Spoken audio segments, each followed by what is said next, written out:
La procédure pénale est l'affaire de tous. Chacun d'entre nous peut se trouver impliqué dans une affaire pénale, que ce soit en qualité de suspect, de témoin ou de juge, car les citoyens français ont vocation à être jurés de cour d'assises.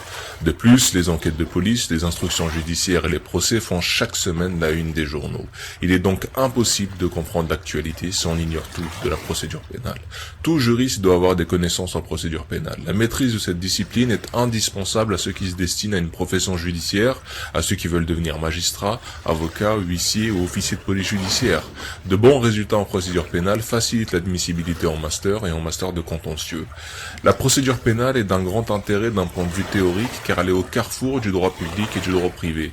Elle relève du droit public car le procès pénal oppose d'un côté la puissance publique et de l'autre la personne poursuivie. Elle se rattache en même temps au droit privé car le procès pénal se déroule devant le juge judiciaire qui est le gardien constitutionnel des libertés individuelles.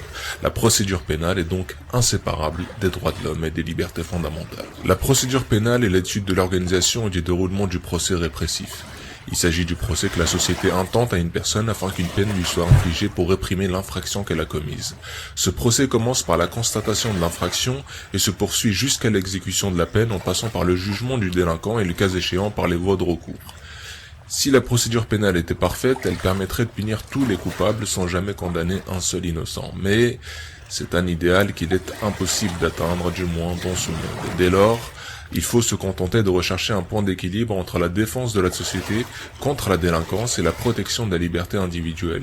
Il faut trouver un équilibre entre sécurité et liberté. Cette recherche d'équilibre est plus que jamais d'actualité. Or, la détermination de ce point d'équilibre dépend de facteurs politiques. Les régimes autoritaires se soucient d'abord de la sévérité de la répression, tandis que les sociétés démocratiques veillent en toutes circonstances, même face au terrorisme, à protéger les libertés fondamentales et les droits de l'homme. En effet, sous le prétexte de réprimer les infractions, il ne faut pas prendre le risque de punir un seul innocent. Il était déjà admis en droit romain il y a plusieurs millénaires qu'il vaut mieux laisser un coupable impuni que de condamner un innocent. Ne pas punir le coupable est une faute d'abstention qui ne constitue qu'une simple injustice. En revanche, condamner un innocent est une double injustice. C'est à la fois une faute de commission à l'égard de l'innocent injustement condamné et une faute d'omission à l'égard du coupable qui est laissé à tort impuni. En outre, la punition d'un innocent porte atteinte à l'intérêt général en discréditant la justice pénale. Il est vrai que dans l'intérêt de la société, il importe que la répression des infractions soit aussi rapide et aussi certaine que possible. La menace d'application de la loi pénale ne suffit pas à garantir la sécurité des personnes, des biens et de la puissance publique. Lorsque la force dissuasive de la loi pénale n'a pas réussi à empêcher l'infraction, il y a lieu de rechercher des preuves, de poursuivre les suspects, de condamner les coupables et d'exécuter les peines prononcées par le juge.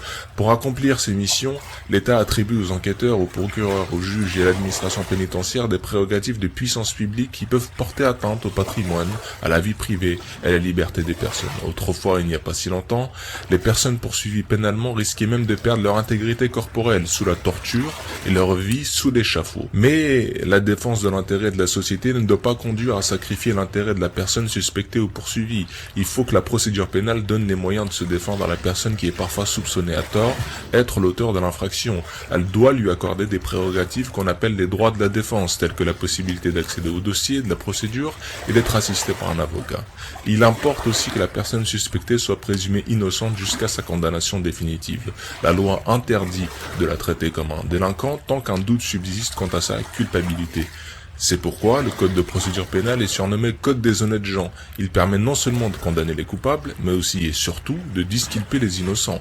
Au contraire, le code pénal est appelé code des malfaiteurs, parce que sa seule vocation est son application aux délinquants. En définitive, dans une démocratie, la procédure pénale poursuit deux buts: ne punir aucun innocent et condamner toutes les personnes dont la culpabilité est légalement démontrée.